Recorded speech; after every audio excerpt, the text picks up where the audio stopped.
We are at time, so I'd like to call this meeting of the Board on Electric Generation Siting and the Environment to order. Before moving to the agenda, I would like to introduce the alternates representing the permanent members of the Siting Board. I have Lou Alexander, alternate of Basil Sagos, Department of Environmental Conservation. We have Betsy Lewis Michael, alternate of Howard Zucker, Department of Health in New York. We have Vince Bravashir, alternate for Eric Gertler, Acting Commissioner, New York State Department of Economic Development, and President and Chief Executive Officer Designate of the Empire State Development Corporation. We have John Williams, alternate of Richard Kaufman, New York State Energy Research and Development Authority, and I am John Rhodes, Chair of the Public Service Commission. I would also like to introduce our one present ad hoc member of the Siting Board, Barbara Mirch. Thank you for coming.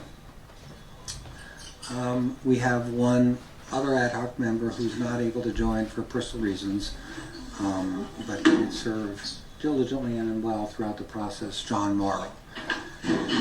Secretary Phillips, are there any changes to the agenda? No changes to the agenda. Thank you. So, with that, perhaps I should begin before we get into the regular agenda.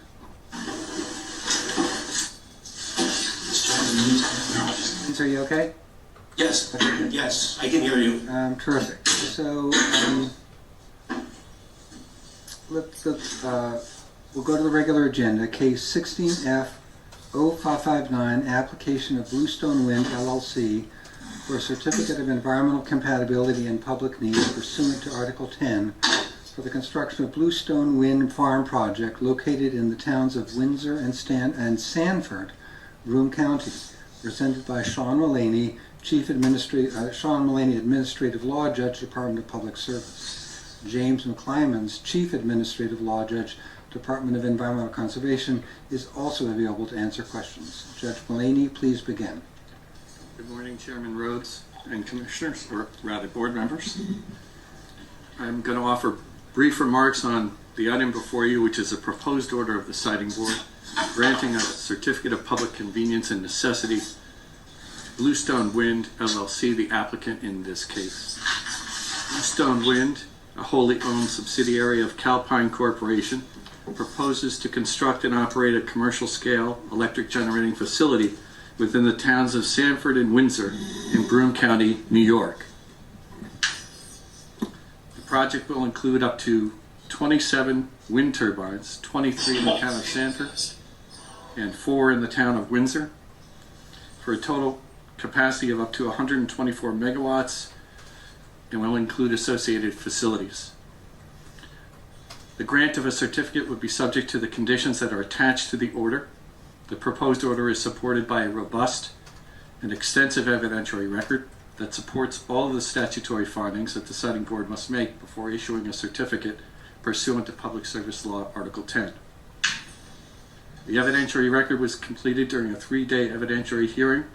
It was held on July 9th, 10th, and 11th of this year in the vicinity of the project, more specifically in the town of Deposit, New York. The Article 10 review process in this case was extensive, fair, and open, and included both pre-application and post-application phases. Public notice was provided with respect to all significant milestones in the case. There were multiple instances of community outreach and education, and numerous opportunities for public participation. Bluestone carried out a public involvement program which included, among other things, establishing a project website, establishing local document repositories, and a toll-free telephone number for public access for project information. Between January 2017 and November 2017, Bluestone hosted 2 open houses for the public. In addition, throughout the Article 10 process, Bluestone encouraged active participation by the public. The Department of Public Service also carried out extensive and ongoing public outreach work, sending notice of all significant project milestones to the party and service lists, hosting local public statement hearings, and soliciting public comments throughout multiple means. Pre-application intervenor funding was jointly awarded to the towns of Sanford and Windsor and to the Delaware Otsego Audubon Society. Application stage intervenor funding was awarded to the towns of Sanford and Windsor, the Delaware Otsego Audubon Society, and also to a local advocacy group, the Broome County Concerned Residents, and with respect to whom I'm going to refer with the acronym BCCR. BCCR was an active party to this proceeding. The department received approximately 400 public comments in this case through various means. Most comments were submitted by local residents that opposed the project on a variety of grounds, including public health, environmental impacts, economic and procedural grounds. Project supporters point to environmental benefits, state policies favoring renewable energy, and economic benefits including jobs and revenues for farmers and local governments. The proposed certificate conditions address the identified environmental impacts of the project, including impacts that have been the subject of public commentary. The record supports a finding by the board that the probable environmental impacts of the construction and operation of the facility will be minimized or avoided to the maximum extent practicable, provided that the applicant complies with the certificate conditions attached to the order. In the proposed order, the siting board finds that the construction and operation of the project will serve the public interest because the project will be consistent with state energy policies, long-range planning objectives, the strategy set forth in the most recent state energy plan, and the additional social, economic, and other factors deemed relevant by the board.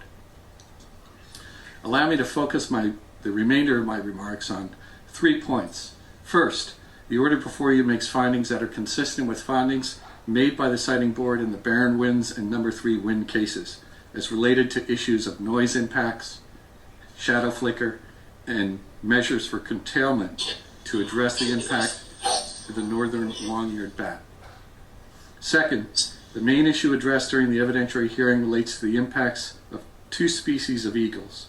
The presence of both the threatened bald eagle and the endangered golden eagle was identified within the area of the proposed facility. Given the potential for collisions with turbines, DEC staff concluded the facility could result in the take of bald or golden eagles. Bluestone agreed to certificate conditions addressing the potential take of bald and golden eagles, and those certificate conditions require Bluestone to take certain actions, including the development of a net conservation benefit plan for the bald and golden eagles. That's certificate condition 69. Also including a post-construction avian and bat monitoring and adaptive management plan, which is set forth under certificate condition 70. In the RD, the examiners recommended that the siting board adopt the estimates supported by the DEC and adopt conditions 68, 69, and 70 as proposed by DEC staff and Bluestone. Those conditions call for a compliance filing, the net conservation benefit plan that will ensure impacts on avian resources are mitigated as required by applicable law. These and related issues were raised during the exceptions phase of the proceeding after the RD was issued. The order before you denies the exceptions that the parties sought to raise with respect to impacts on avian resources, and the order would adopt the certificate conditions that will require Bluestone to take the described post-certification actions to address avian impacts. Third, there was a post-hearing issue of note related to the town of Sanford enacting a temporary moratorium in August, approximately a month after the close of the evidentiary hearing. That moratorium ended apparently on Wednesday of last week when the town amended part of its local law related to the siting of wind energy facilities. And I would note that it was only last Friday that that local law was filed with the Department of State and therefore became effective as of last Friday. The order finds that both the temporary moratorium and the recent amendments to the local law occurred well after the hearing record closed, and that Public Service Law Section 168 precludes consideration by the siting board of these changes to local law. Relatedly, and basically for the same reason, the order denies a motion filed by BCCR seeking to extend by 3 months the 1-year deadline for siting board action in this case, ostensibly in order to consider the amended local law enacted by the town of Sanford last week. This part of the order also evaluates the moratorium that was in effect when the RD was issued, and thus was addressed by the examiners in the RD. The order notes the fact-specific aspect of the local law. It notes that the town of Sanford was a party to this case but did not make any objections related to the siting of the project or assert that the project would not comply with local laws. The order thus finds on alternative grounds that the temporary moratorium acts as a ban on the development of wind energy projects within the town of Sanford, and that under the circumstances it would be unduly burdensome to require enforcement of that local law, and the local law can therefore be waived by the siting board. In conclusion, the examiners recommend that the board adopt the proposed order, including the attached certificate conditions. Thank you, and Judge McClymans and I are available for questions if any of the members have questions. Thank you. Thank you very much. I'd like to make one general comment, if I could, before we get into comments and questions from the board members. I'd like to acknowledge that we have representatives of at least one party in the case here. I have to acknowledge them. They've chosen some very highly visible colors, but they're present in the hearing room, and I have to thank them. I want to thank them. Thank you for coming. We need involvement. We need involvement by citizens. We need involvement by groups. We need involvement by towns on these issues and in these cases, and encourage participation through the engagement of the applicant with public officials and local residents, and also through ensuring multiple opportunities for local residents and others to make their views known through public comments made in person or through written submission or at public statement hearings. Our bedrock principle is to make it possible for all voices to have an equal opportunity, an opportunity to comment and to participate in the discussion. And to be meaningful, that opportunity has to be fair and equal. We have been and we must continue to be careful and serious about that equality of opportunity. And we can't have special audiences for special voices. I understand that many of you, or some of you here in the room, one of you here in the room, may want to speak before we issue our decision. Based on those principles of fairness and integrity, that's not a request we can agree with. We know that you made a long drive from Broome County to Albany, so some of us, including me, would like to stay around, plan to stay around so that we can talk to you and answer questions that you may have. Of course, it's somewhat unplanned, so there's probably time limits that we have, but we could stay till 11:30 or so if that meets your wishes. And if you could let Jim know whether he'd like to take us up on that, that'd be that's a serious invitation. Thank you. So with that, I'd like to go to comments and questions from the board members. My own, I'll begin with myself. My own are that this has been a careful, open, significant process with a meaningful comment from many voices. There, to my reading, there are two salient debated issues. And just as a sidebar, I'd like to note that means that we've made good progress in finding reasonable, persuasive paths on many other issues. Noise and flicker and bats, which are frequently the topic of much debate. We seem to be on a path to have those being handled in an acceptable, reasonable, balanced way. But there are some salient issues here, and the two are eagles, where there's concern appropriately about the take. And there's also a net conservation benefit plan, which is a condition for the project and is specifically designed to provide net conservation benefit. Then we have the various positions taken by the town of Sanford, discussed in Judge Mulaney's statement. As a matter of process, and also as a matter of the recent positions acting as a ban and leading to undue burden on the project, I find that the draft order appropriately strikes the right balance and comes to the right solution. I find that the conditions here are thoughtful and protective and give a path to a balanced approach that is in the public interest. I am going to support this recommendation. I'd like to ask my other board colleagues to comment. Dr. Alexander, do you have any comments? Thank you, Chairman Rhodes. I do have a few comments and questions for the panel. The first is a comment. There's a discussion in the order on pages 9 through 11 regarding the raising of new issues on exceptions.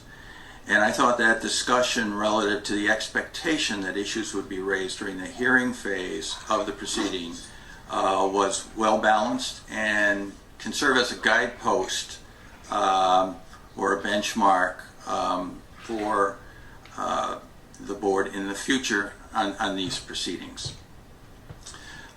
With respect to the local law that has been referenced, I do have a question, and maybe this is more appropriate to be directed to the general counsel at the panel. And It's your call, sir. all right. We have the situation here of the local law, as mentioned, that was very recently enacted. And my question is whether we've had to address, a similar situation in any other proceeding in these sort of circumstances. So let me briefly answer that. There was one case, Castiga Wind, where a local law was enacted after the filing of the application. But in that case, the town, which was a party in the case, let the other parties know during the evidentiary hearing aspect of the case that it intended to enact a local law. So that law was actually addressed during the evidentiary phase of the hearing.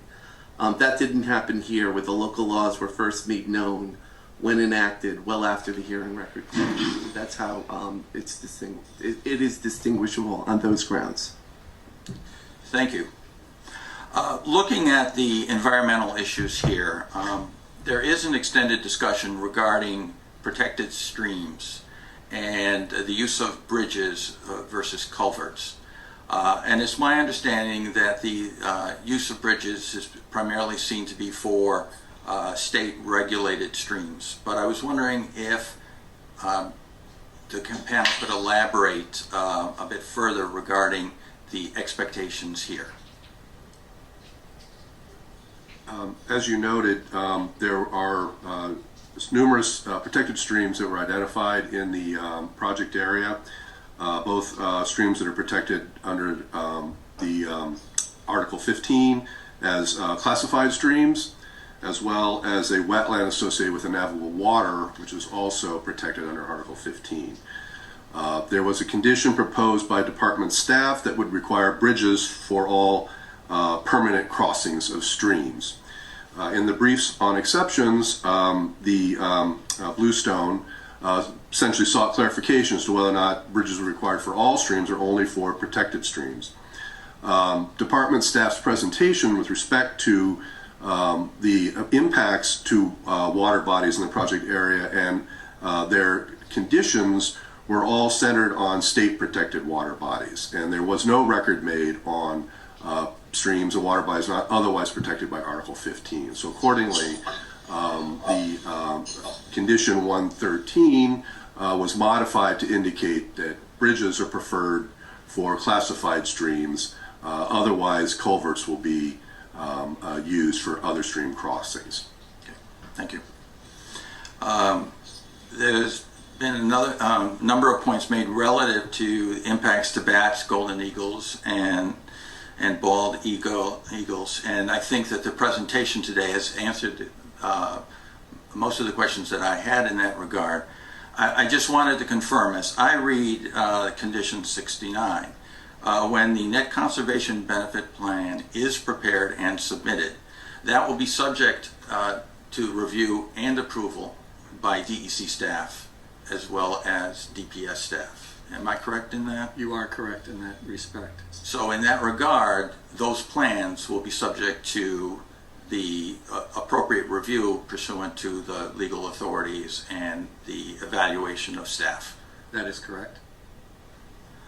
And I see also that with respect to the speedies permit for the general permit for stormwater discharges, that it will be the DEC's determination as to whether or not to issue the general permit or an individual permit, for that based on review of the conditions. Am I correct in that? That's correct. The speedies permit is part of the federally delegated water pollution control laws, and accordingly, under Article 10, DEC retains jurisdiction to review and issue those permits and applications. Now, we've talked in prior proceedings about decommissioning and restoration to ensure that the costs of these projects, don't fall on the local municipalities. And I see here that the order proposes adoption of DPS's cost estimate in that regard, which would provide better insurance that these costs would not fall under the local on the local municipalities. And I see where that is well supported in this record in that regard. And then lastly, it relates to visual impacts. And there's a discussion here relative to FAA warning lights, radar activated detection lighting systems, and in terms of the development in this regard, in FAA review and approval, will this then come back to the departments to review to ensure that the lighting considerations are adequately taken into account?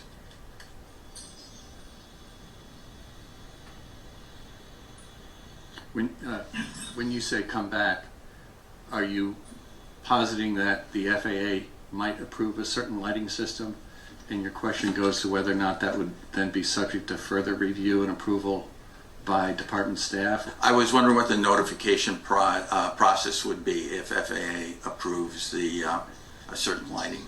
I apologize, but I'm not able to answer that off the top of my head. I would be happy to look into that and see if I can answer. Holly, are you? Yeah, my recollection is there's a certificate condition that requires a final visual plan, and that would be where if there is an FAA approved lighting system, that would be included in that plan for then filing as a compliance filing. Okay, thank you. That concludes the questions that I have. Thank you, Lou. Dr. Lewis Michael? I have no questions. Mr. Ravashear? I have nothing additional. Mr. Williams? My questions have been asked and answered. Okay, thank you. Ms. Mirch? Can you hear me? Is it on? You're on, right? Can you hear me? Okay. All right. I'm representing my community. Windsor is a friendly, sleepy, farming community where my husband and I chose to live and raise our family over 30 years ago. The community is made up of people who are poorer and less educated than the average American. Many families have been there for generations. It is peaceful and unspoiled. Personally, our family supports the use of green energy. At my house, we have solar panels on our roof. We have a hybrid car. My oldest son is saving his money so he can buy his first car, a Tesla, so he'll never have to buy gasoline. Despite this, I cannot support this project. It is not appropriate for our area. Calpine has selected the towns of Sanford and Windsor as a prime location to build industrial wind turbines. We are being preyed upon. Our natural resources are being shifted downstate. We are doing the best we can to navigate on a playing field where the rules have been set up by design to speed up and streamline the approval process. In this David and Goliath matchup, Calpine has an experienced team of marketers, lawyers, engineers, and seemingly very deep pockets. The project continues to evolve. I'm not even sure how many binders it's up to at this point. We have a very steep learning curve and limited resources to come up to speed. Our local ordinances aren't adequate to protect our residents from the effects of this project. And this project could very well impact our area for over the next 20 years. We need more time to level this playing field. Quite frankly, I don't believe this project should be approved at all. Let's use some common sense and look at just a few of the issues. In Long Island, wind turbines cannot be built within 30 miles of the shore. That's 158,400 feet away from the island. In comparison, Sanford's setback is currently about 2,000 feet. Windsor's is about 1,000 feet from the neighboring property lines. Why is it that we don't get the same consideration as the residents in Long Island? We need time to pass our local legislation to protect our people. In many cases, our residents' home is their largest investment. People have worked their whole lives to pay for their American dream. Calpine says that the property values won't be impacted significantly by the project over the long term. Really? Would you want to live 2,000 feet away from an industrial turbine? How about if you're unlucky enough to have them positioned on 2 or even 3 sides of your house? According to the New York State ISO Power Trends Report 2019, nearly 90% of the energy produced in upstate already is derived from carbon-free resources. Our area will be shouldering the brunt of the negative impact from this project to produce energy that is not even needed in our area. The report goes on to say that the energy load in our region is not projected to grow, so the addition of new renewable resources will displace other sources of clean generation in our area. Furthermore, based on the data in Exhibit 8 in the application, this project will reduce New York State carbon emissions by no more than 0.26%. It will take this project times 20 to reduce New York State's carbon emissions by a mere 5%. Lastly, if this project causes a need for the grid to be expanded, let's think about who's going to bear the cost of that expansion. Throughout this process, community input has been solicited and encouraged. Our residents have formed coalitions, attended board meetings, hired lawyers, put up signs, made t-shirts, signed petitions, entered comments online, spoken at public hearings, and met with local politicians. Some community members are even here today. They are doing their best to be heard. I'm wondering just how much weight the community input is being given when deciding how each member is voting. In the Declaration of Independence, Thomas Jefferson wrote that there are inalienable rights that are self-evident, and he gave 3 examples: life, liberty, and the pursuit of happiness. I believe this project is infringing on these rights. In preparation for today's meeting, I recently read an article that first appeared in the Albany Times-Union on September 27, 2017. The article contains a quote by Public Service Commissioner Chairman John Mauro, who is also the chairman of the board today. He said that the state was not going to force wind projects on rural communities, and said that Article 10 is, quote, not a stacked process, unquote, against these communities. That is certainly reassuring to hear today. We just want to be left alone to live in freedom and enjoy our lives. That's why we live there. Please respect the community's wishes to not have this forced on us, and do not approve the project at this time.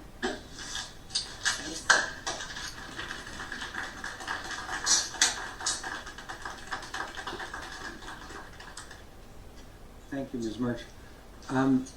So we have seventh member of the board, John Mauro, who's been a serious and thoughtful colleague, also like you as an ad hoc member. For reasons beyond anyone's control, he cannot be here today. The one thing that means is that he can't vote. But he did serve, and out of respect for his service, we found a way for him to share with us and with the public his comments today. He's written something out, which I would like to ask Secretary Phillips to please read to us and to read into the record, if you would. Yes. Can everyone hear me? Okay. These are the written comments of John A. Mauro, the ad hoc member from the town of Sanford. They're dated December 13th, 2019. Please accept this memorandum is written, he's calling it testimony, I'm going to change that word to comments because they're comments. As written comment as I cannot attend the hearing scheduled for December 16, 2019 due to medical reasons. My apologies, however, this is a matter that cannot be delayed, nor would I have been capable of driving in excess of 2 hours to attend the session.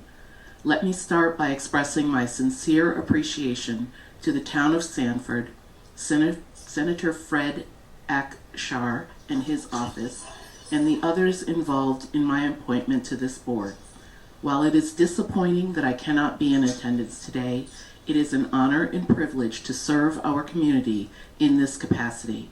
Many thanks also go out to Ms. Michelle Phillips and Ms. Kathleen Burgess for the assistance they provided throughout the process. There were numerous occasions when they were called upon to provide direction and share details of the process and required documentation.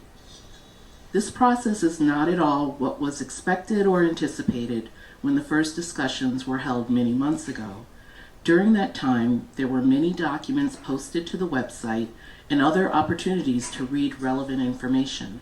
However, as a siting board member, I was advised not to attend sessions at the town of Sanford or town of Windsor, nor was I supposed to express an opinion publicly. I was stopped in the grocery store and while out for walks by many other local residents. Never did my opinions get shared, while many shared their opinions and, open quote, facts, close quotes, as they knew them. This project has generated some heated discussions and public sessions in the town of Sanford. To get to my house, I drive past the town offices. On the nights of scheduled town council meetings, the traffic in the area made passage on our quiet, narrow street difficult. There was a tremendous amount of interest in the topic, and the community came out in large numbers to express their concerns, both for and against. Attendance at those meetings may have been beneficial to someone in the ad hoc position, and it may be something worth reconsidering in the future. It is noted in documentation that has been provided that nearly 70% of the residents have expressed negative opinions about the proposed wind turbines. This is also clearly evident as you drive through the town and notice the many signs on front lawns. The vast majority appear to be against the proposed project. Personally, I am supportive of wind as an alternative form of energy. During my career, there was an opportunity to look at the potential of a single structure to provide electricity to power a 250,000 square foot school building. While this project never became a reality, the preliminary discussions were initiated by myself and a representative of the company that would have partnered with the district in this endeavor.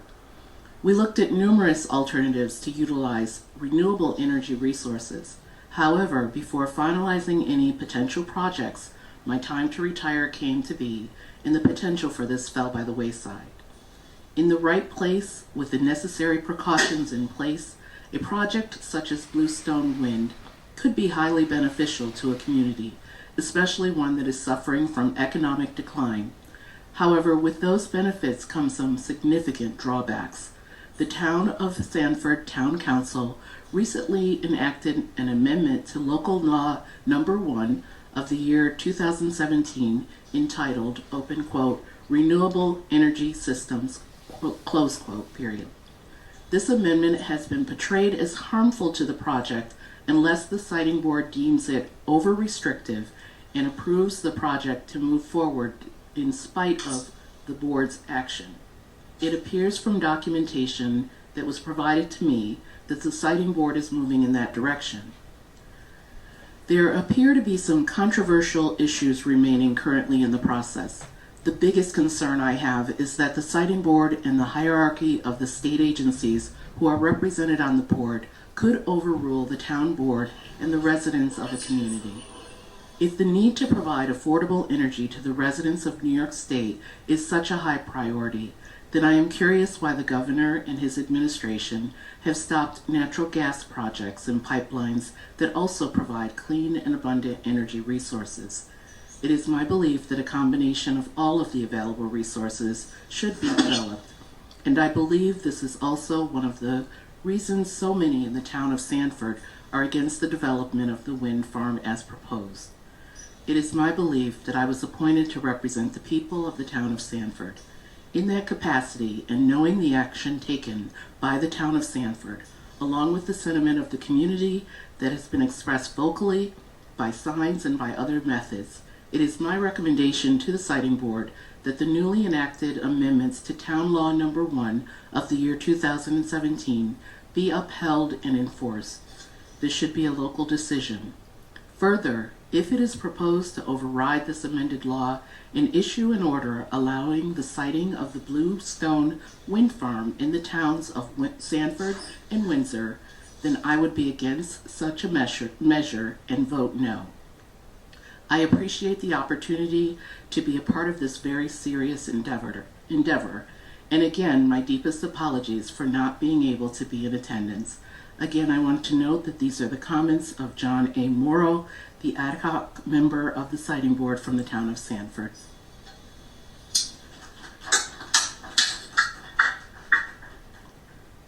So if I may, obviously I want to simply and respectfully accept John Mauro's comments as they are written. I also do want to take note of and actively listen to one part of his comments that essentially amount to feedback to us, the folks who administer the siting process. And it's always valuable to get straight feedback. We've been working on and will continue to work on the main issues that John Mauro cites in the part that I consider the feedback. We are doing a better job and will continue to do an even better job on providing clarity up front to really the exemplary folks who step up and sort of agree to be ad hoc members. And we are working also to be as enabling as we know how to be for the ad hoc's freedom to act as the voice of the community. It is affirmatively okay to attend, to listen, and to learn, and it is affirmatively okay to represent the views of the community.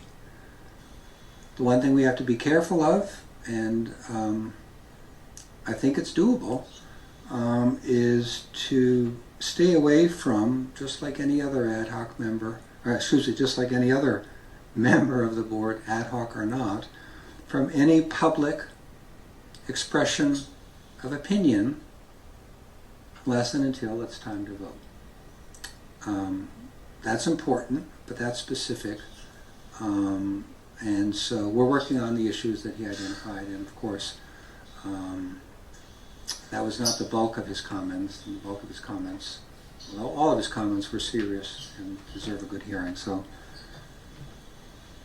he's not here, but I thank him.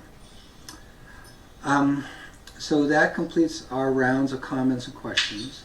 We now proceed to calling for a vote.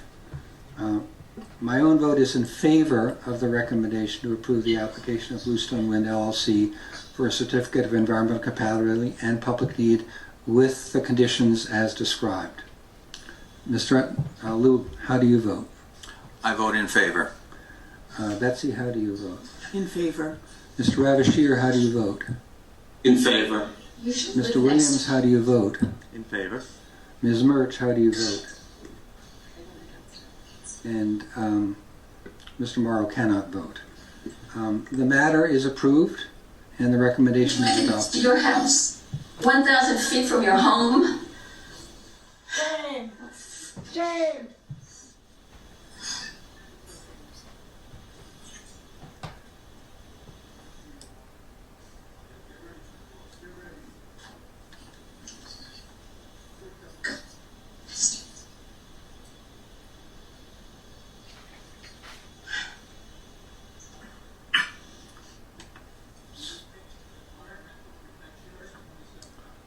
So,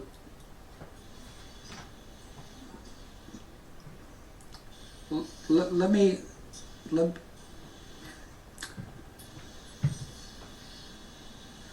all due respect, the business of the board as a board, I believe, is done. But let me ask Secretary Phillips, is there anything further to come before us today? There is nothing further. Thank you. Then with that, we adjourn.